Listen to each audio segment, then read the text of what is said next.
Hello, guys. My name is Ahmed Hali for the Unscripted Talks here in Durban Radio. Now, ahead of planned demonstrations today, 23rd, the National Police Service has written a letter issuing the protected areas that they protesters should not try to enter.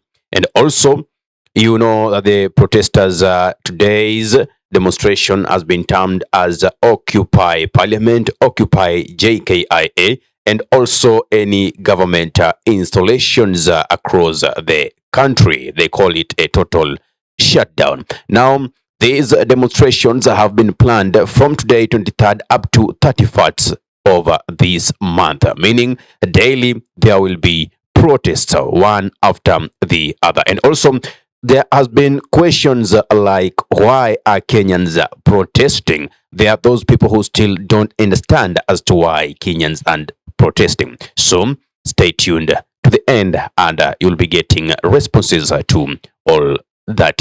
First and foremost, let us read verbatim the letter that the National Police Service has issued with regards to the protests that are about to take place or to kick today. Office of the Inspector General, National Police Service, press release. National Police Service headquarters for immediate release. Legal compliance during public demonstrations on July 23rd, 2024.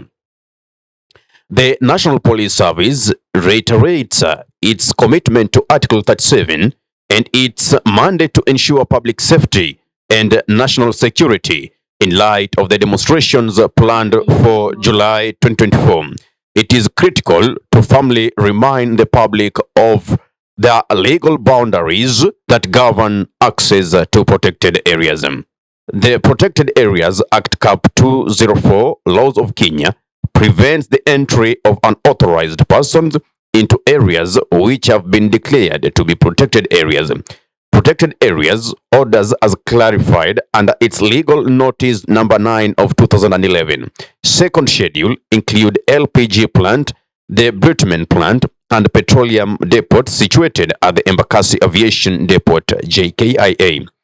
In addition, Kenya Civil Aviation Act number 21 of 2013 under section 58 on trespass provides that any person who trespasses on any land forming part of government aerodrome or an aerodrome licensed under regulations made under this act commits an offense punishable by law. We urge all individuals participating in demonstration to respect these legal provisions and refrain from attempting to enter or interfere with protected areas. The National Police Service is resolute in its commitment to uphold and enforce these laws. God bless you and God bless our country, Kenya. Signed, Douglas Kanja Kirocho, CBA's OGW, AG Inspector General, National Police Service. Letter tendered July 22nd, 2024. Wish the government, as it says, or the National Police Service, that is, as it says, that it is committed to upholding law. Wish it will go with that speed to make sure that justice is undertaken for those who are unalived during the various demonstrations that has been happening across the country, now entering the second month. Now, there is the questions as to why are Kenyans demonstrating. First and foremost, I'll take the clock back. Remember, there was the finance bill. Before the 2024-2025 finance bill, there was the 2023-2024 finance bill. That was passed and nobody demonstrated about it. You understand? Because the government said they needed taxes for them to be an independent country. And it is when the president really promised its polity that they're not going to take any loans to make sure that the country is run. They're going to use the resources that are produced within the nation. Now, people said, okay, fine. If we are going to pay taxes, because we're saying kulipa ushuru ni kujitegemea. In English, that is, if you pay taxes, then it is like you are depending on yourself, which is good to be dependent on yourself. So, guys, welcome to this move. Unfortunately, a year later, nothing was there to show that the government has been working. Nothing was there to show, nothing tangible was there to show that the government was actually developing the nation. Otherwise, we could see the president going for various trips in different countries, taking loans left, right, and center. So came the question, the economy is so bad. That is when even the dollar really rose to 160. The value of the dollar rose, but the Kenyan shilling lost its value. It is until late March, yeah, this year, that we could see now the Kenyan shilling gaining its value, and right now it has also risen to 130. Now there were rise in prices of commodities. Life became unbearable. Then, before even we could deal with issues of unemployment, there were MPs showing their opulence, very expensive attires that they put on, expensive watches, expensive ties, expensive vehicles that they own. You understand? At the expense of Mwananchi's tax. So you understand as to why people agitated. Then before that, there came the finance bill 2024-25. That is when people said, the other one, you pastor, you never did anything tangible that we as Kenyans could say that the nation was developed from this.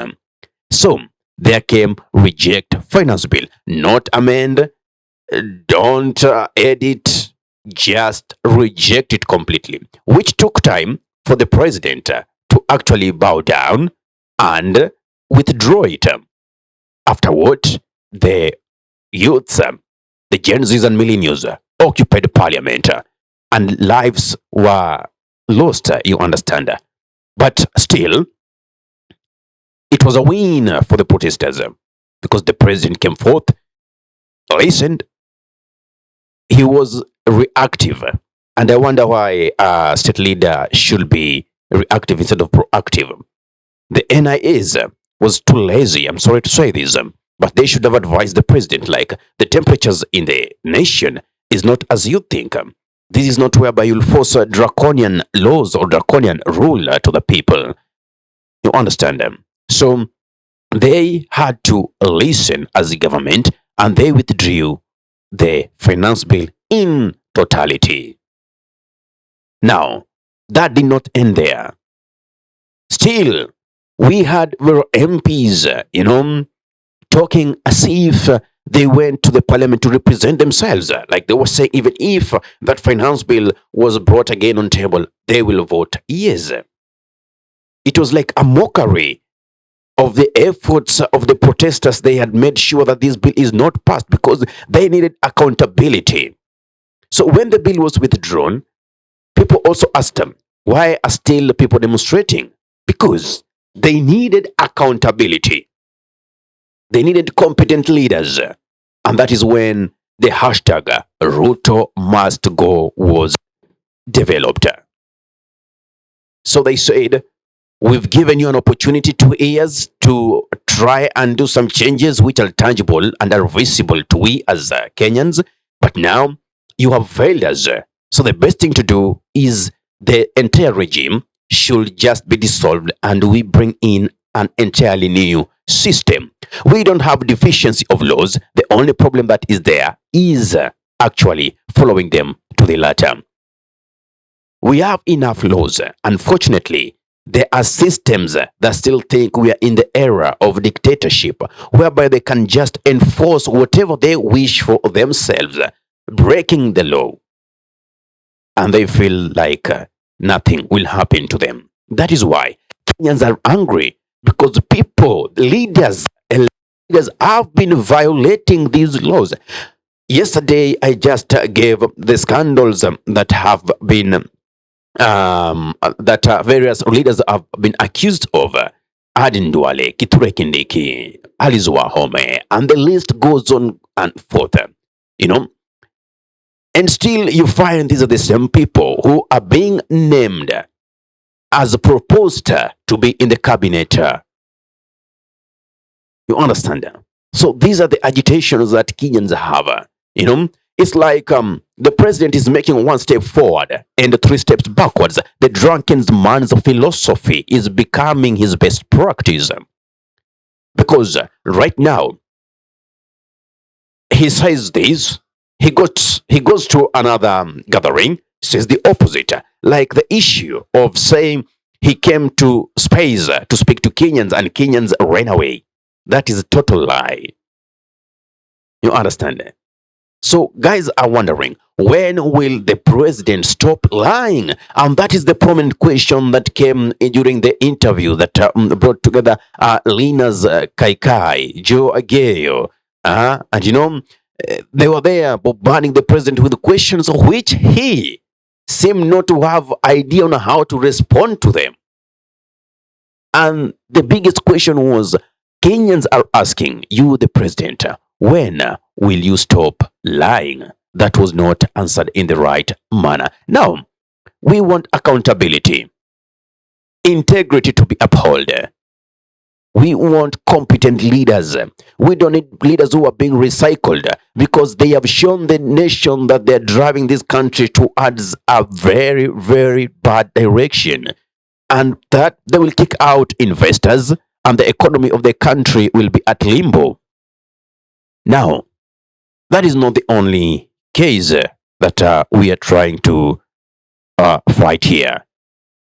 Still, even the president himself has been accused of having stashed so much money in offshore accounts.